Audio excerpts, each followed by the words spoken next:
Hello students, তোমাদের এই ছোট্ট চ্যানেল কমফোর্ট স্টাডিতে তোমাদের স্বাগত জানাই। আশা করছি তোমরা সকলেই ভালো আছো এবং তোমাদের প্রিপারেশন ঠিকঠাক চলছে। তো তোমরা যারা যারা এনএমজিএনএম 2024 টার্গেট করে রয়েছো, এই কমফোর্ট স্টাডি ইউটিউব চ্যানেলেই কিন্তু তোমাদের জন্য জীবন বিজ্ঞানের অধ্যায় ভিত্তিক অতি গুরুত্বপূর্ণ প্রশ্ন নিয়ে আলোচনা করা হচ্ছে। আমরা ইতিমধ্যেই অনেকগুলো টপিক নিয়ে আলোচনা করেছি। আজকে আমাদের টপিক হলো কোষ চক্র এবং কোষ বিভাজন, cell cycle and cell division. এটি একটি ইম্পর্টেন্ট টপিক। আজকে তোমাদের দেখাবো যে বিগত বছরগুলোতে প্রতি বছর এখান থেকে কিন্তু একটা করে হলেও কোশ্চেন এসেছে। তাহলে তোমাদের জন্য কিন্তু এই টপিকটি খুবই ইম্পর্টেন্ট, আর টপিকটি খুবই সোজা। তোমাদের কিছু জিনিস শুধু মনে রাখতে হয়, সেখান থেকেই কোশ্চেন আসে। তাহলে চলো, আজকে আমরা 30টি প্রশ্ন আলোচনা করব। এই টপিকটা অনেকটা বড়, তাই আমরা এটিকে দুটি পার্টে ভাগ করেছি। আজকে আমাদের পার্ট 1 আমরা 30টি প্রশ্ন দেখবো, আর পার্ট 2-তে আমরা আরো 25 থেকে 30টি প্রশ্ন আর তার সাথে বিগত বছরের যে পিওয়াইকিউ গুলো আছে সেই পিওয়াইকিউ গুলো সলভ করো। ঠিক আছে? তাহলে চলো আজকে আমাদের ক্লাস শুরু করি। ক্লাস শুরু করার আগে বলে দিই, তোমরা যদি আমাদের Telegram channel, WhatsApp group, Facebook page এবং ফেসবুক গ্রুপে জয়েন করে না থাকো, তাহলে সেগুলোতে অবশ্যই জয়েন করো। কারণ এই ক্লাস পিডিএফ তোমরা টেলিগ্রাম চ্যানেলে পেয়ে যাবে, সেখানে তোমরা অবশ্যই জয়েন করবে। আর এই সমস্ত কিছুর লিঙ্ক তোমরা ডেসক্রিপশনে পেয়ে যাবে, অথবা টেলিগ্রাম থেকে পিডিএফ ডাউনলোড করে পিডিএফ এর মধ্যে সমস্ত লিঙ্ক অ্যাটাচ করা রয়েছে, তোমরা সেখান থেকে খুব সহজেই সেই পেজ এবং চ্যানেলগুলোতে জয়েন করতে পারো। ঠিক আছে? তাহলে চলো আজকে আমাদের প্রথম প্রশ্ন দেখি কি আছে। দেখো, প্রথম প্রশ্ন বলেছে অ্যামাইটোসিস শব্দটি নির্বাচন করেন। অ্যামাইটোসিস শব্দটি কোন বিজ্ঞানী নির্বাচন করেন? অপশন দেওয়া আছে Walter Fleming, Stars Berger, Farmer নাকি রবার্ট রিম্যাক। সঠিক উত্তর হয়ে যাবে অপশন ডি, রবার্ট রিম্যাক। বিজ্ঞানী রবার্ট রিম্যাক সর্বপ্রথম এই অ্যামাইটোসিস শব্দটিকে নির্বাচন করেন বা ব্যবহার করেন। দেখো, এখানে এক্সট্রা টপিক কিছু দেওয়া থাকবে, এই টপিকগুলো তোমরা খাতায় নোট ডাউন করে রাখতে পারো, তাহলে তোমাদের রিভিশনের সময় কাজে লাগবে। নতুবা তোমরা পিডিএফ যদি রিড করে রিভিশন করতে পারো, সেটাও তোমরা করতে পারো, সেটা তোমাদের সুবিধার্থে, তোমাদের যেটাতে সুবিধা হয়। দেখো, ইনি হলেন রবার্ট রিম্যাক। আর এখানে অ্যামাইটোসিস সম্বন্ধে কিছু লেখা রয়েছে। দেখো কি বলেছে, অ্যামাইটোসিসে নিউক্লিয়াস পর্দার বিলুপ্তি ঘটে না। ঠিক আছে? অ্যামাইটোসিস যে বিভাজন পদ্ধতি রয়েছে, সেই পদ্ধতিতে নিউক্লিয় পর্দাটা থাকে। ঠিক আছে? তার বিলুপ্ত হয় না বা বিলুপ্তি ঘটে না। এই বিভাজনকালে কোষের নিউক্লিয়াসটি মাকু বা ডাম্বেলের আকার ধারণ করে এবং মাঝ বরাবর সংকুচিত হয়ে বিচ্ছিন্ন হয়ে যায়। ঠিক আছে? নেক্সট কোশ্চেন দেখি। 2 নম্বর প্রশ্ন বলেছে মাইটোসিস কোষ বিভাজন প্রত্যক্ষ করেন। প্রথম কোন বিজ্ঞানী মাইটোসিস কোষ বিভাজনটি প্রত্যক্ষ করেন? অপশন দেওয়া আছে Boveri, farmer, Walter Fleming, Rimac. সঠিক উত্তর হবে অপশন সি, ওয়াল্টার ফ্লেমিং। বিজ্ঞানী ওয়াল্টার ফ্লেমিং সর্বপ্রথম মাইটোসিস কোষ বিভাজনটি প্রত্যক্ষ করেন। আচ্ছা, দেখো এখানে এক্সট্রা টপিক হিসেবে ওয়াল্টার ফ্লেমিং মাইটোসিসকে সমবিভাজনও বলা হয়। স্টার মার্ক দিয়ে রাখো, এটা একটি পিওয়াইকিউ। মাইটোসিসকে সমবিভাজনও বলা হয়। নেক্সট 3 নম্বর প্রশ্ন বলেছে মাইটোসিস কোষ বিভাজন হয়।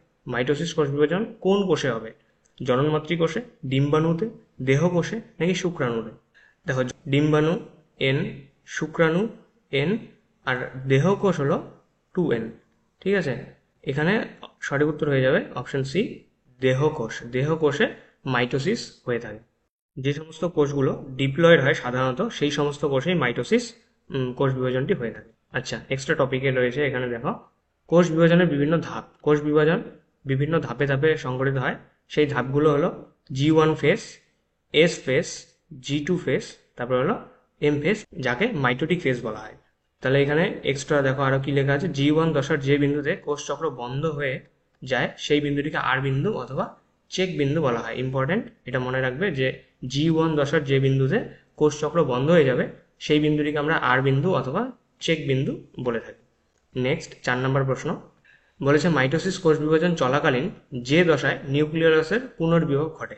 দেখো, মাইটোসিস কোষ বিভাজনে কি হবে, নিউক্লিয়াস একবার বিলুপ্ত হয়ে যাবে, তারপর ঠিক কিছুক্ষণ পরে কোষ বিভাজনের শেষে কি হবে, নিউক্লিয়াসের আবার আবির্ভাব ঘটবে, পুনরাবির্ভাব হবে। এটি কোন দশায় হবে? অপশন দেওয়া আছে প্রোফেজ, মেটাফেজ, অ্যানাফেজ নাকি টিলোফেজ। সঠিক উত্তর হয়ে যাবে অপশন ডি, টিলোফেজে। টিলোফেজে নিউক্লিয়াসের পুনর্বিভাব ঘটে। ঠিক আছে? আর টিলোফেজ হলো মাইটোসিসের একটি দশা। নেক্সট 5 নম্বর প্রশ্ন বলেছে দেহকোষ সাধারণত যে প্রক্রিয়ায় বিভাজিত হয়। দেহকোষ সাধারণত কোন প্রক্রিয়ায় বিভাজিত হবে? দেহকোষটি 2n, ডিপ্লয়েড, তাহলে ডিপ্লয়েড কোষ সাধারণত বিভাজিত হয় মাইটোসিস প্রক্রিয়ায়। ঠিক আছে? মাইটোসিস প্রক্রিয়ায়। অপশন এ হবে রাইট আনসার। 6 নম্বর প্রশ্ন বলেছে ক্রোমোজোম শব্দটি প্রথম ব্যবহার করেন। ক্রোমোজোম শব্দটি, এই যেগুলো দেখতে পাচ্ছ এগুলোকে আমরা ক্রোমোজোম বলে থাকি, এই ক্রোমোজোম শব্দটি প্রথম ব্যবহার করেন কোন বিজ্ঞানী? অপশন আছে রবার্ট হুক, ডারউইন, ওয়াল্ডেয়ার নাকি ল্যামার্ক। সঠিক উত্তর হয়ে যাবে অপশন সি। দেখো, এখানে যতগুলো কোশ্চেন নিয়ে আসা হয়েছে সব কোশ্চেনগুলো কিন্তু খুব ইম্পর্টেন্ট, তোমরা খুব মনোযোগ সহকারে ভিডিওটি কমপ্লিট দেখবে। দেখার পরে যদি তোমাদের ভালো লাগে, যদি মনে হয় যে তোমাদের জন্য ভিডিওগুলো হেল্পফুল, তাহলে অবশ্যই ভিডিওগুলোকে লাইক করবে, তোমাদের বন্ধু বান্ধব যারা এনএনজিএনএম এর জন্য প্রিপারেশন নিচ্ছে তাদের কাছে শেয়ার করে দেবে, এবং চ্যানেলটি কিন্তু অবশ্যই সাবস্ক্রাইব করে বেল আইকন প্রেস করে রাখবে যাতে একটিও নোটিফিকেশন মিস না হয়। ঠিক আছে, চলো নেক্সট কোশ্চেনে ফিরে যাই। বলেছে 7 নম্বর প্রশ্নে, কোষ চক্র কটি দশায় বিভক্ত? কোষ চক্র কটি দশা? অপশন দেওয়া আছে 2টি, 3টি, 4টি নাকি 6টি। সঠিক উত্তর হবে অপশন এ, 2টি। কোষ চক্র 2টি দশায় বিভক্ত। কি কি দশা? একটা হলো এই দেখো ইন্টারফেস, আর এই হলো এম ফেস বা মাইটোটিক ফেস, আর হলো ইন্টারফেস। ঠিক আছে, মাইটোটিক ফেস আর ইন্টারফেস এই দুটি হলো কোষ চক্রের 2টি দশা। পরের প্রশ্ন 8 নম্বর প্রশ্ন, বলেছে ডিএনএ এর প্রতিলিপিকরণ যে দশায় ঘটে? অপশন দেওয়া আছে G1, S, G2, M দশায়। ডিএনএ এর প্রতিলিপিকরণ অথবা ডিএনএ ডুপ্লিকেশন অথবা ডিএনএ রেপ্লিকেশন বলতে পারো। এটি কোন দশায় হয়? খুব ইম্পর্টেন্ট, স্টার মার্ক দিয়ে রাখো, হয়তো গিয়ে দেখবে যে কোশ্চেনে তোমাদের কোশ্চেন পেপার এই কোশ্চেনটি এসে বসে আছে। ঠিক আছে, তোমরা সরাসরি কিন্তু এটার আনসার করতে পারবে। তাহলে দেখো এটার আনসার হবে অপশন বি, এস দশায়। এস দশাকে আমরা এই জন্যই সিনথেটিক ফেজ বলে থাকি, কারণ এখানে ডিএনএ সিনথেসিস হবে অথবা ডিএনএ রেপ্লিকেশন বা ডিএনএ প্রতিলিপিকরণ ঘটে। ঠিক আছে, অথবা ডিএনএ ডুপ্লিকেশন ঘটে। বোঝা গেল? নেক্সট 9 নম্বর প্রশ্ন, বলেছে ডিএনএ সংশ্লেষ এবং প্রোফেজ শুরুর মধ্যবর্তী দশা। ডিএনএ সংশ্লেষ এবং প্রোফেজ শুরুর মধ্যবর্তী দশা। ডিএনএ সংশ্লেষ হবে আর প্রোফেজ শুরু হবে, এই দুইয়ের মাঝখানে কোন দশাটি বর্তমান, সেই দশাটি নাম কি? অপশন দেওয়া আছে G0, G1, G2 নাকি এস দশা। সঠিক উত্তর হয়ে যাবে তোমাদের অপশন সি, G2। তাহলে ডিএনএ সংশ্লেষ এবং প্রোফেজ শুরুর মধ্যবর্তী দশাটি হলো G2 দশা। দেখো এখানে সবার প্রথমে আসবে তোমার G1, ঠিক আছে, তারপরে আসবে এস, তারপরে আসবে G2, তারপরে আসবে এম। আর এই এম ফেজের মধ্যে সবার প্রথম যে দশাটি সেটি হলো প্রোফেজ। তাহলে এটা হলো ডিএনএ সংশ্লেষ বা এস ফেজ দশা, আর এটা হলো মাইটোটিক ফেজের, এটা হলো মাইটোটিক বা প্রোফেজ যদি আমরা এখানে ধরি, তাহলে মাঝখানে মধ্যবর্তী যে দশাটি সেটি হলো কি G2 দশা। ঠিক আছে, নেক্সট 10 নম্বর প্রশ্ন। 10 নম্বর প্রশ্নে বলেছে সাধারণত ইন্টারফেস দেখা যায় যে দুটি দশার মধ্যে। ইন্টারফেস দেখা যাবে কোন দুটি দশার মধ্যে? অপশন দেওয়া হচ্ছে prophase metaphase, metaphase anaphase, telophase prophase নাকি অ্যানাফেস এবং টিলোফেস। সঠিক উত্তর হয়ে যাবে তোমাদের অপশন সি, টিলোফেস এবং প্রোফেস। এই দুই দশার মাঝের যে অবস্থাটি সেটিকে আমরা ইন্টারফেস বলে থাকি। ঠিক আছে, দেখো এটা কিভাবে আমরা বুঝবো। দেখো এখানে এই হলো টিলোফেস, ঠিক আছে, আর এই হলো প্রোফেস। এই যে মাঝখানের দশাটি, এই মাঝখানের পুরো দশাটিকে আমরা ইন্টারফেস বলে থাকি। আর ইন্টারফেসে কয়টি দশা থাকে? 3টি থাকে। একটা হলো G1, S, G2, তারপরে শুরু হয়ে যায় এম ফেস, আর এম ফেসের মধ্যে থাকে সবার প্রথমে প্রোফেস, মেটাফেস, অ্যানাফেস আর টিলোফেস। তাহলে আমরা যদি টিলোফেস আর প্রোফেসের মাঝখানের দশা ধরি তাহলে কিন্তু সেটা হবে ইন্টারফেস, এই অ্যানাফেস মেটাফেস কিন্তু নয়। তাহলে টিলোফেস আর প্রোফেসের মাঝখানে যে দশাটি সেটা হলো ইন্টারফেস। বোঝা গেল? নেক্সট 11 নম্বর প্রশ্ন, বলেছে বিভাজনরত কোষের নিউক্লিওলাস লুপ্ত হয়। বিভাজনরত কোষের নিউক্লিওলাস লুপ্ত হবে কোন দশায়? প্রোফেস দশায়, মেটাফেস দশায়, টিলোফেস দশায় নাকি অ্যানাফেস দশায়। যে কোষটি বিভাজনরত বা যে কোষটি বিভাজন হবে সেই কোষের নিউক্লিওলাস লুপ্ত হবে কোন দশায়? মাইটোটিক ফেজের কোন দশায়? সঠিক উত্তর হয়ে যাবে তোমাদের অপশন এ, প্রোফেস দশায় বিভাজনরত কোষের নিউক্লিওলাস লুপ্ত হয়ে যায়। ঠিক আছে, আর পুনর্বিভব ঘটে টিলোফেস দশায়। প্রোফেস দশায় নিউক্লিয়াস লুপ্ত হবে আর পুনর্বিভব ঘটবে টিলোফেস দশায়। নেক্সট 12 নম্বর প্রশ্ন, বলেছে কোষ বিভাজনের কোন দশায় ক্রোমাটিড দ্বয় বিচ্ছিন্ন হয়ে বিপরীত মেরুর দিকে সরে যায়? খুব ইম্পর্টেন্ট কোশ্চেন, স্টার মার্ক দিয়ে রাখো। কোষ বিভাজনের কোন দশায় ক্রোমাটিড দ্বয় বিচ্ছিন্ন হয়ে বিপরীত মেরুর দিকে সরে যায়? অপশন আছে প্রোফেস, মেটাফেস, অ্যানাফেস, টিলোফেস। দেখো এরকম ক্রোমোজোমগুলো একসাথে থাকে, ঠিক আছে, ক্রোমাটিড, একটি ক্রোমোজোমে দুটি ক্রোমাটিড থাকে। এই ক্রোমাটিড, একটি ক্রোমোজোমের দুটি ক্রোমাটিড আলাদা হয়ে যাবে কোন দশায়? সঠিক উত্তর হয়ে যাবে তোমাদের অপশন সি, অ্যানাফেজ দশায়। ঠিক আছে, অ্যানাফেজ দশায় একটি ক্রোমোজোমের দুটি ক্রোমাটিড বিচ্ছিন্ন হয়ে বিপরীত মেরুর দিকে সরে যায় একে অপরের থেকে। নেক্সট 13 নম্বর প্রশ্ন, বলেছে ক্যারিওকাইনেসিস শব্দটি প্রণয়ন করেন। ক্যারিওকাইনেসিস শব্দটি কোন বিজ্ঞানী প্রণয়ন করেন? ল্যামার্ক, স্লেইশার, ডারউইন নাকি জোহানসন। সঠিক উত্তর হয়ে যাবে অপশন বি, স্লেইশার। দেখো এখানে কিন্তু অনেকগুলো বিজ্ঞানীর নাম আসছে, যে ক্যারিওকাইনেসিস, সাইটোকাইনেসিস, অ্যামাইটোসিস, মাইটোসিস, কোন মিওসিস, কোন কোন বিজ্ঞানী এই নামগুলো দেন। এগুলো কিন্তু খুব ভালোভাবে মনে রাখতে হবে। ঠিক আছে, কারণ এগুলোর মধ্যে এক্সামে কনফিউশন হবে, তখন তোমাদের নার্ভাসনেসের মধ্যে কনফিউশনের সৃষ্টি হবে যে কোন বিজ্ঞানী কোন নাম দিয়েছিল। তাই এগুলো খুব ভালোভাবে মনে রাখবে। আর ক্যারিওকাইনেসিস শব্দটি প্রণয়ন করেন কে? বিজ্ঞানী স্লেইশার। পরের প্রশ্ন 14 নম্বর প্রশ্ন, বলেছে সাইটোকাইনেসিস শব্দটি প্রণয়ন করেন। সাইটোকাইন শব্দটি প্রণয়ন করেন, অপশন দেওয়া আছে হুইটম্যান, ল্যামার্ক, স্লাইডার নাকি রিম্যাক। এখানে সঠিক উত্তর হয়ে যাবে তোমাদের অপশন এ হুইটম্যান। দেখো এই ধরনের কোশ্চেন যদি আসে তাহলে এই কোশ্চেনগুলো কিন্তু একটু টাফ ধরা হবে, আর তোমরা যদি এগুলো খুব ভালোভাবে করে থাকো তাহলে কিন্তু তোমরা একটু হলেও বাকিদের থেকে এগিয়ে থাকবে, ঠিক আছে? তাই এই নামগুলো তোমরা খুব ভালোভাবে মাথায় রাখবে। নেক্সট 15 নম্বর প্রশ্ন বলেছে উদ্ভিদের কোষ প্রাচীরের উপাদান হলো। উদ্ভিদের যে কোষ প্রাচীর রয়েছে সেই কোষ প্রাচীরের প্রধান উপাদান মানে কোষ প্রাচীর প্রধানত কি দিয়ে তৈরি হয়? অপশন আছে কাইটিন, লিপিড, প্রোটিন নাকি সেলুলোজ। সঠিক উত্তর হয়ে যাবে তোমাদের অপশন ডি, সেলুলোজ। ডি খুব কমন আর একটি সোজা কোশ্চেন। উদ্ভিদের কোষ প্রাচীর প্রধানত সেলুলোজ দিয়ে তৈরি। আর কাইটিন একটি ইম্পর্টেন্ট, ঠিক আছে, উপাদান। এটি হলো ফানজাইয়ের যে সেল ওয়াল রয়েছে, ফানজাইয়ের কোষ প্রাচীর, সেই ফানজাইয়ের কোষ প্রাচীর কাইটিন দ্বারা নির্মিত হয়। পরের প্রশ্ন 16 নম্বর প্রশ্ন বলেছে কোষপাত গঠনের কাজটি হয়ে থাকে। কোষপাত উদ্ভিদের ক্ষেত্রে কোষপাত গঠিত হয়, ঠিক আছে, যার ফলে দুটি কোষ আলাদা হয়ে যায়। এই কোষপাত গঠনের কাজটি কে করে? অপশন রয়েছে গোলগি বডি, রাইবোজোম, মাইটোকন্ড্রিয়া নাকি লাইসোজোম। সঠিক উত্তর হয়ে যাবে অপশন এ, গোলগি বডি। ঠিক আছে, গোলগি বডি কোষপাত গঠনের কাজটি করে থাকে। নেক্সট 17 নম্বর প্রশ্ন বলেছে NOR অথবা নর কথাটি ব্যবহৃত হয় যার জন্য সেটি হল। অপশন আছে প্রাথমিক খাঁজ, গৌণ খাঁজ, নিউক্লিওলাস নাকি নিউক্লিয়াস। দেখো NOR সম্বন্ধে আমরা একটু জেনে নিই, তাহলেই তোমরা এটার আনসার বের করতে পারবে। নেক্সট স্লাইডে NOR সম্বন্ধে আমরা একটু দেখি। দেখো NOR হলো নিউক্লিওলার অর্গানাইজার রিজিয়ন্স। ঠিক আছে, এটার ফুল ফর্মও আসতে পারে যে NOR এর ফুল ফর্ম কি, নিউক্লিওলার অর্গানাইজার রিজিয়ন্স।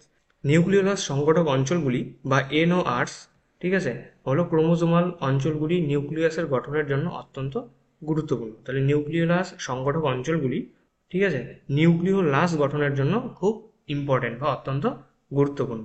আর এই নিউক্লিওলার অর্গানাইজার রিজিয়ন্স বা নর গুলো আমরা কোথায় দেখতে পাই? অপশন বি, গৌণ খাঁজে। ঠিক আছে, আমরা NOR কথাটি ব্যবহার করি কিসের জন্য? গৌণ খাঁজের জন্য। ঠিক আছে, নেক্সট 18 নম্বর প্রশ্ন দেখব। বলেছে সেন্ট্রোমিয়ার ক্রোমোজোমের যে অংশে থাকে, সেন্ট্রোমিয়ার ক্রোমোজোমের কোন অংশে থাকবে? মুখ্য খাঁজ, গৌণ খাঁজ, টিলোমিয়ার নাকি স্যাটেলাইট। সঠিক উত্তর হয়ে যাবে অপশন এ, মুখ্য খাঁজ। ঠিক আছে, সেন্ট্রোমিয়ার ক্রোমোজোমের যে অংশে যুক্ত থাকে সেটি হলো মুখ্য খাঁজ। নেক্সট এটি প্রিভিয়াস ইয়ার কোশ্চেন। ঠিক আছে, সেন্ট্রোমিয়ার ক্রোমোজোমের মুখ্য খাঁজে থাকে, এটি প্রিভিয়াস ইয়ার কোশ্চেন। নেক্সট দেখো এখানে বলেছে এই হলো মুখ্য খাঁজ বা প্রাইমারি কনস্ট্রিকশন, যেখানে সেন্ট্রোমিয়ার বর্তমান। আর এই দুটি যে ক্রোমাটিড রয়েছে, এই ক্রোমাটিড দুটিকে আমরা কি বলে থাকি? Sister chromatid. ঠিক আছে, নেক্সট 19 নম্বর প্রশ্ন বলেছে যে ক্রোমোজোমের মাঝখানে সেন্ট্রোমিয়ার অবস্থিত সেটি হলো। কোন ক্রোমোজোমের মাঝে সেন্ট্রোমিয়ার অবস্থিত? অপশন দেওয়া আছে টেলোসেন্ট্রিক, মেটাসেন্ট্রিক, অ্যাক্রোসেন্ট্রিক নাকি সাবমেটাসেন্ট্রিক। এটিও খুব ইম্পর্টেন্ট এবং PYQ এ ধরনের একটা কোশ্চেন এসেছে। দেখো যে ক্রোমোজোমের মাঝখানে সেন্ট্রোমিয়ার অবস্থিত, এটা একটা ক্রোমোজোম। ঠিক আছে, ধরে নাও এটা একটা ক্রোমোজোম। আর ক্রোমোজোমের কি একদম ঠিক মাঝখানে যদি সেন্ট্রোমিয়ার থাকে তাহলে এটাকে আমরা কি ক্রোমোজোম বলবো? অপশন হবে তোমাদের বি, রাইট আনসার, মেটাসেন্ট্রিক। যদি একদম মাঝে থাকে তাহলে আমরা সেটাকে মেটাসেন্ট্রিক ক্রোমোজোম বলে থাকি। কি মাঝে থাকবে? সেন্ট্রোমিয়ার। দেখো এখানে ছবি দেওয়া আছে, একদম যদি টার্মিনালে থাকে তাহলে আমরা তাকে বলবো টিলোসেন্ট্রিক, যেটা মানুষের ক্ষেত্রে দেখা যায় না। ঠিক আছে, নট ইন হিউম্যানস, মানুষের ক্ষেত্রে এই টিলোসেন্ট্রিক ক্রোমোজোম দেখা যায় না। এটিও কিন্তু কোশ্চেন আসতে পারে। আর অ্যাক্রোসেন্ট্রিক হলো একদম মানে টার্মিনালের থেকে কিছুটা আগে, এটাকে অ্যাক্রোসেন্ট্রিক বলবো। সাবমেটাসেন্ট্রিক হলো মাঝের থেকে কি খানিকটা নিচে, আর মেটাসেন্ট্রিক হলো একদম মাঝখানে থাকবে। আর মেটাসেন্ট্রিকের ক্ষেত্রে পি আর্ম আর হলো কিউ আর্ম দেখা যাবে। একটি পি আর্মকে আমরা শর্ট আর্ম বলে থাকি, আর কিউ আর্মকে আমরা লং আর্ম বলে থাকি। ঠিক আছে, এবারে এখানে দেখো আর একটা এক্সট্রা পয়েন্ট দেওয়া আছে, বলেছে অ্যাসেন্ট্রিক ক্রোমোজোমের অ্যানাফেজীয় চলন ঘটে না। কোশ্চেন আসতেই পারে কোন ক্রোমোজোমের অ্যানাফেজীয় চলন ঘটে না? সেটি হলো অ্যাসেন্ট্রিক ক্রোমোজোমের অ্যানাফেজীয় চলন ঘটে না। সেন্ট্রোমিয়ার না থাকায় এরা বেমতন্তুর সঙ্গে যুক্ত হয় না। তাহলে অ্যানাফেজীয় চলনে আমাদের প্রয়োজনীয় যে অংশটি সেটি হলো সেন্ট্রোমিয়ার, আর অ্যাসেন্ট্রিক ক্রোমোজোমে সেই সেন্ট্রোমিয়ার না থাকায় বেমতন্তু ক্রোমোজোমের সাথে যুক্ত হতে পারে না এবং সেই ক্রোমোজোমগুলো ভাগ হয়ে তাদের মধ্যে অ্যানাফেজীয় চলন দেখা যায় না। নেক্সট কোশ্চেন দেখবো 20 নম্বর প্রশ্ন বলেছে কোষ বিভাজনের সময় ক্রোমোজোমীয় চলনে সাহায্য করে। দেখো কোশ্চেন এসে গেল, কোষ বিভাজনের সময় ক্রোমোজোমীয় চলনে সাহায্য করে। অপশন আছে রাইবোজোম, বেমতন্তু, নিউক্লিওলাস নাকি নিউক্লিয়াস। সঠিক উত্তর হয়ে যাবে অপশন বি, বেমতন্তু। কোষ বিভাজনের সময় সেন্ট্রোমিয়ারের সঙ্গে বেমতন্তু যুক্ত হয়ে ক্রোমোজোমের ক্রোমাটিডগুলি ভাগ হয়ে পরস্পর বিপরীত দিকে যে চলে যায়, এই চলনটাকেই আমরা ক্রোমোজোমীয় চলন বলে থাকি, আর এটিতে সাহায্য করে বেমতন্তু। দেখো এগুলো হলো বেমতন্তু, আর এটা হলো একটা ক্রোমোজোম। এই যে সবুজ সবুজ পার্টটা দেখতে পাচ্ছ এখানে, এটা হলো সেন্ট্রোমিয়ার। এখানে বেমতন্তু যুক্ত হবে, তারপর সিস্টার ক্রোমাটিড বা সিস্টার ক্রোমাটিড দুটি, ঠিক আছে, পরস্পর ভাগ হয়ে বিপরীত মেরুর দিকে চলে যাবে। এটিকে, এই চলনকে আমরা ক্রোমোজোমীয় চলন বলে থাকি। নেক্সট 21 নম্বর প্রশ্ন বলেছে মিওসিস কোষ বিভাজন হলো। ইম্পর্টেন্ট, খুব ইম্পর্টেন্ট। দেখো প্রতি বছর এখান থেকে এইরকম ভাবে কোশ্চেন আসে যে মিওসিস কোষ বিভাজন কি, সমবিভাজন, বহুবিভাজন, অসমবিভাজন, হ্রাস বিভাজন। আর একটা কোশ্চেন হলো মাইটোসিস কোষ বিভাজন কি, সমবিভাজন, বহুবিভাজন, অসমবিভাজন নাকি হ্রাস বিভাজন। অল্টারনেটিভ ইয়ারে কিন্তু এই দুটো কোশ্চেনের মধ্যে একটা কোশ্চেন প্রায়ই লক্ষ্য করা যায়। তাহলে মিওসিস কোষ বিভাজন হলো, অপশন দেওয়া আছে সমবিভাজন, বহুবিভাজন, অসমবিভাজন নাকি হ্রাস বিভাজন। খুব ইম্পর্টেন্ট কোশ্চেন, সঠিক উত্তর হয়ে যাবে তোমাদের অপশন ডি, হ্রাস বিভাজন। তাহলে মিওসিস কোষ বিভাজন হলো হ্রাস বিভাজন, আর মাইটোসিস কোষ বিভাজন হলো সমবিভাজন। কারণ মাইটোসিসে জনিত্রীর যে প্লয়েডি থাকে, সেই প্লয়েডি মানে জনিত্রী যদি হ্যাপ্লয়েড থাকে তাহলে সেটি হ্যাপ্লয়েড হবে, ডিপ্লয়েড হলে ডিপ্লয়েড হবে। আর মিওসিসের ক্ষেত্রে ক্রোমোজোম সংখ্যা হ্রাস পায়, ঠিক আছে। হ্যাঁ, এবার মনে রাখতে পারে যে মাইটোসিসের ক্রোমোজোম সংখ্যা সেম থাকে, তাই আমরা সেটিকে সমবিভাজন বলে থাকি, ঠিক আছে। ডটার যে সেলগুলো রয়েছে সেই ডটার সেলগুলোতে মাইটোসিসে ক্রোমোজোম সংখ্যা প্যারেন্টালের সমান থাকবে, আর মিওসিসে যে ডটার সেলগুলো থাকবে তার ক্রোমোজোম সংখ্যা প্যারেন্টালের হাফ হয়ে যাবে, তাই আমরা সেটাকে মিওসিসকে হ্রাস বিভাজন বলে থাকি আর মাইটোসিসকে সমবিভাজন বলে থাকি। নেক্সট 22 নম্বর প্রশ্ন বলেছে দেহকোষে ক্রোমোজোম থাকে। দেহকোষে ক্রোমোজোম থাকে, অপশন আছে 4n, 3n, 2n আর n। অনেকবার আমরা দেখলাম দেহকোষের ক্রোমোজোম সংখ্যা কত, সঠিক উত্তর হয়ে যাবে অপশন সি, 2n। দেহকোষের ক্রোমোজোম সংখ্যা হলো 2n। এটি হলো ডিপ্লয়েড, ঠিক আছে, ডিপ্লয়েড কোষ, দেহকোষ। পরের প্রশ্ন বলেছে 23 নম্বর প্রশ্ন, যে দশায় কোষ বিভাজিত হতে পারে না, ঠিক আছে, G1, S, G2 নাকি G0, কোন দশায় কোষ বিভাজিত হতে পারে না। সঠিক উত্তর হয়ে যাবে তোমার অপশন ডি, G0 দশায়। G0 দশায় কোষ বিভাজিত হতে পারে না, কিন্তু এটা মেটাবলিক্যালি অ্যাক্টিভ থাকে সেই সময়। দেখো এক্সট্রা টপিক হিসেবে কি দেওয়া আছে, বলেছে G0 ফেজ প্রতিলিপি কোষের চক্রের বাইরে একটি সেলুলার অবস্থা বর্ণনা করে, এটি বিশ্রামের পর্যায় হিসেবে বিবেচিত হয়। তাহলে সেল সাইকেলের যে বিশ্রামের পর্যায় সেটি হলো G0 ফেজ। উদাহরণস্বরূপ বেশিরভাগ প্রাপ্তবয়স্ক নিউরনাল কোষ G0 ফেজে থাকে। তাহলে আমাদের যে নিউরনগুলো রয়েছে, নিউরন কোষগুলো রয়েছে, সেই নিউরন কোষগুলো কিন্তু বিভাজিত হয় না, এগুলো G0 ফেজে বর্তমান থাকে। আর আমাদের যে হার্ট মাসলস রয়েছে সেই মাসলসগুলো বিভাজিত হয় না, এগুলো G0 ফেজে থাকে। পরের প্রশ্ন 24 নম্বর প্রশ্ন বলেছে কোষ বিভাজনের যে দশায় ক্রোমোজোম সংখ্যা গণনা করা হয়। খুব ইম্পর্টেন্ট কোশ্চেন, এবছরের জন্য খুব ইম্পর্টেন্ট। কোষ বিভাজনের যে দশায় ক্রোমোজোম সংখ্যা গণনা করা হয়, অপশন আছে প্রোফেজ, মেটাফেজ, অ্যানাফেজ নাকি টেলোফেজ। সঠিক উত্তর হবে তোমাদের অপশন বি, মেটাফেজ। কেন? কারণ মেটাফেজ যে দশাটি রয়েছে এই দশায় ক্রোমোজোম পুরোপুরি ঘনীভূত হয়ে যাবে, কনডেন্সড হয়ে যাবে, যার জন্য আমরা সঠিকভাবে দেখতে পারবো বা গণনা করতে পারবো ক্রোমোজোম সংখ্যা, ঠিক আছে, কারণ এগুলো খুব সুন্দরভাবে দেখা যাবে, কারণ এগুলো ঘনীভূত হয়ে যাবে। প্রোফেজ দশায় কন্ডেনসেশন শুরু হবে ক্রোমোজোমের, আর মেটাফেজে গিয়ে কন্ডেনসেশন কমপ্লিট হয়ে যাবে, ঘনীভবন বা ঘনীভূত হয়ে পরিপূর্ণ ক্রোমোজোমের আকার ধারণ করবে। নেক্সট 25 নম্বর প্রশ্ন বলেছে মাইটোসিসের অত্যন্ত স্বল্পস্থায়ী দশা হলো। মাইটোসিসের অত্যন্ত স্বল্পস্থায়ী দশা কোনটি? অপশন আছে প্রোফেজ, মেটাফেজ, অ্যানাফেজ নাকি টেলোফেজ। সঠিক উত্তর হলো সি, অ্যানাফেজ, ঠিক আছে। মাইটোসিসের অ্যানাফেজ দশাটি অত্যন্ত স্বল্পস্থায়ী, এই দশায় শুধুমাত্র ক্রোমোজোমের ক্রোমাটিড দ্বয় ভাগ হয়ে বিপরীত মেরুর দিকে চলন ঘটে সেই ক্রোমাটিড দ্বয়ের। পরের প্রশ্ন 26 নম্বর প্রশ্ন বলেছে মাইটোসিসের দীর্ঘতম দশা। দেখো স্বল্পস্থায়ী দশা দেখলাম মেনাফেজ, এবার বলেছে মাইটোসিসের দীর্ঘতম দশা কোনটি। অপশন আছে প্রোফেজ, মেটাফেজ, অ্যানাফেজ নাকি টেলোফেজ। সঠিক উত্তর হয়ে যাবে প্রোফেজ, ঠিক আছে। মাইটোসিসের দীর্ঘতম দশাটি হলো প্রোফেজ, আর এই দশায় ক্রোমোজোম ঘনীভূত হতে শুরু করে বা ক্রোমোজোমের কন্ডেনসেশন শুরু হয়। নেক্সট 27 নম্বর প্রশ্ন বলেছে একটি কোষ থেকে 128টি কোষ তৈরি করতে হলে যতবার মাইটোসিস বিভাজনের প্রয়োজন তা হলো। অপশন আছে 7 বার, 12 বার, 32 বার নাকি 64 বার। দেখো এটার একটা সূত্র রয়েছে, সেটা হলো 2 টু দি পাওয়ার n সমান সমান যতগুলো কোষ তোমাকে তৈরি করতে হবে সেটা লেখো। 128টি কোষ আমাদের তৈরি করতে হবে, তাহলে 2 টু দি পাওয়ার n সমান সমান 128। এবারে অঙ্কে আমরা এটাকে কিভাবে করবো, 2 টু দি পাওয়ার n কে আমরা 2 টু দি পাওয়ার n রাখবো, আমাদের n এর মানটা বের করতে হবে। nই হলো আমাদের কি মাইটোসিস বিভাজন, কতগুলো মাইটোসিস বিভাজন দরকার সেটা হলো n। তাহলে 128কে আমরা কি লিখতে পারি, 2 to the power 7। 2 to the পাওয়ার 7 হলো 128। তাহলে এখানে দেখো 2 2 সেম, n এর মান কত এসে যাবে, n সমান সমান 7 বার হয়ে যাবে, ঠিক আছে। তাহলে আমাদের 128টি কোষ যদি আমরা তৈরি করতে চাই, তাহলে আমাদের নির্দিষ্ট একটি কোষকে 7 বার মাইটোসিস বিভাজনে পাঠাতে হবে, তাহলেই আমরা 128টি কোষ তৈরি করতে পারবো। তাহলে সঠিক উত্তর হয়ে যাবে অপশন এ, 7 বার। নেক্সট 28 নম্বর প্রশ্ন, আমরা শেষের দিকেই চলে এসেছি প্রায়, আমাদের আর শুধুমাত্র দুটি কোশ্চেন রয়েছে। দেখো 28 নম্বর প্রশ্নে কি বলেছে, ব্যাকটেরিয়ার কোষ বিভাজন পদ্ধতিটি হল। ব্যাকটেরিয়ায় কোন কোষ বিভাজন পদ্ধতি লক্ষ্য করা যায়? অপশন দেওয়া আছে মাইটোসিস, অ্যামাইটোসিস, মিওসিস নাকি এন্ডোমাইটোসিস। সঠিক উত্তর হয়ে যাবে অপশন বি, অ্যামাইটোসিস। ঠিক আছে, অ্যামাইটোসিস পদ্ধতিতে ব্যাকটেরিয়ার কোষ বিভাজন সম্পন্ন হয়। নেক্সট 29 নম্বর প্রশ্ন বলেছে প্রত্যক্ষ বিভাজন পদ্ধতি, খুব ইম্পর্টেন্ট, স্টার মার্ক দিয়ে রাখবে। ঠিক আছে, প্রত্যক্ষ বিভাজন পদ্ধতিটি হলো মাইটোসিস, মিওসিস, এন্ডোমাইটোসিস নাকি অ্যামাইটোসিস। সঠিক উত্তর হয়ে যাবে অপশন ডি, অ্যামাইটোসিস। তাহলে প্রত্যক্ষ বিভাজন পদ্ধতিকে আমরা অ্যামাইটোসিস বলতে পারি, অথবা অ্যামাইটোসিসকে আমরা প্রত্যক্ষ বিভাজন বলতে পারি। ঠিক আছে, বোঝা গেল? এতদূর পর্যন্ত তোমরা সব বুঝতে পারলে যা যা করানো হলো। দেখো এখনো পর্যন্ত যদি তোমরা চ্যানেলটিকে সাবস্ক্রাইব করে না থাকো তাহলে অবশ্যই চ্যানেলটিকে সাবস্ক্রাইব করো, ভিডিওটিকে লাইক করে দিও, তোমাদের বন্ধু বান্ধবের মধ্যে শেয়ার করে দিও, এবং ক্লাস শেষে তোমার এই 30টি প্রশ্নের মধ্যে কতগুলো প্রশ্ন সঠিক হলো সেটা কিন্তু অবশ্যই তোমরা কমেন্টে জানাবে। আমি কিন্তু কমেন্ট দেখার জন্য অপেক্ষায় থাকবো তোমাদের, তোমরা অবশ্যই সেখানে কমেন্ট করো। চলো তাহলে আজকে আমাদের লাস্ট প্রশ্ন দেখে নিই। বলেছে শুক্রাণু এবং ডিম্বাণু উৎপাদিত হয় কোন পদ্ধতিতে? মাইটোসিস, অ্যামাইটোসিস, মিওসিস নাকি খণ্ডীভবন পদ্ধতিতে। এগুলো হলো শুক্রাণু আর এটা হলো ডিম্বাণু। শুক্রাণু এবং ডিম্বাণু উৎপাদিত হবে কোন পদ্ধতিতে? সঠিক উত্তর হবে মিওসিস। ঠিক আছে, কারণ শুক্রাণু এন, ডিম্বাণু হলো এন, আর আমাদের জার্ম সেল যে রয়েছে সেই জার্ম সেলগুলো কি হয়? টুবেন হয়।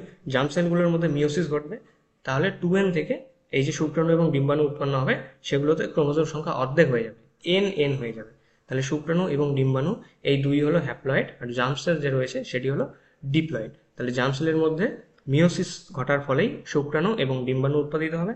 আর এই শুক্রাণু এবং ডিম্বাণু যখন একত্রিত হবে তখন সেখানে আবার টুবেন তৈরি হবে, জাইগোট তৈরি হবে, আর সেই জাইগোট থেকেই কিন্তু একটি পরিপূর্ণ মানুষ তৈরি হয়। ঠিক আছে, তাহলে মানুষের দেহকোষ কি? টুবেন। তাহলে স্বাভাবিকভাবেই শুক্রাণু এবং ডিম্বাণুকে এন এন হতে হবে, তাহলেই দুটো যুক্ত হয়ে কি তৈরি হবে? টুবেন তৈরি হবে। বোঝা গেল? তাহলে আজকে আমাদের এই পর্যন্তই ছিল এই 30টি প্রশ্ন। আশা করছি তোমাদের এই ভিডিওতে হেল্প হয়েছে। তোমরা কোশ্চেনগুলো আবার চেক করবে, টেলিগ্রামে গিয়ে পিডিএফটি ডাউনলোড করে আরেকবার কোশ্চেনগুলো চোখ বুলিয়ে নেবে। এরপরেও যদি তোমাদের কোনো ডাউট থেকে থাকে তাহলে তোমরা অবশ্যই কমেন্টে জানাবে। ঠিক আছে, অথবা তোমরা আমাদের যে হোয়াটসঅ্যাপ গ্রুপ আছে সেখানে তোমরা কোশ্চেন নাম্বার দিয়ে তোমার ডাউট লিখে রাখতে পারো, সেখানেও কিন্তু তোমার ডাউটটিকে সলভ করে দেওয়া হবে। তোমরা যদি টেলিগ্রাম থেকে পিডিএফটি ডাউনলোড করো তাহলে এই যে দেখো কানেক্ট উইথ আস লেখা আছে, এখানে টেলিগ্রাম চ্যানেল রয়েছে। এই যে ক্লিক হেয়ার যদি তোমরা করো তাহলে এভাবেই এই ক্লিক হেয়ারে ট্যাপ করলেই তোমরা এই সমস্ত পেজ এবং গ্রুপে তোমরা চলে যেতে পারবে, এবং সেখানে খুব সহজেই তোমরা আমাদের ফলো এবং আমাদের সাথে জয়েন হতে পারবে। তাহলে তোমরা যারা যারা কমপ্লিট ভিডিওটি দেখলে তোমাদের থ্যাংক ইউ জানাই। ঠিক আছে, আশা করছি তোমাদের ভিডিওটি ভালো লেগেছে। আবারও বলছি, যদি ভিডিওটি ভালো লেগে থাকে তাহলে অবশ্যই চ্যানেলটিকে সাবস্ক্রাইব করে ভিডিওটিকে লাইক করে দেবে এবং ভিডিওগুলোকে বন্ধু বান্ধবদের মধ্যে শেয়ার করে দেবে, যাতে তারাও এই ভিডিওগুলোর থেকে কিছু শিখতে পারে। ঠিক আছে, তাহলে চলো আজকে এই পর্যন্তই, দেখা হচ্ছে পরের একটি ভিডিওতে। ততদিনের জন্য বাই।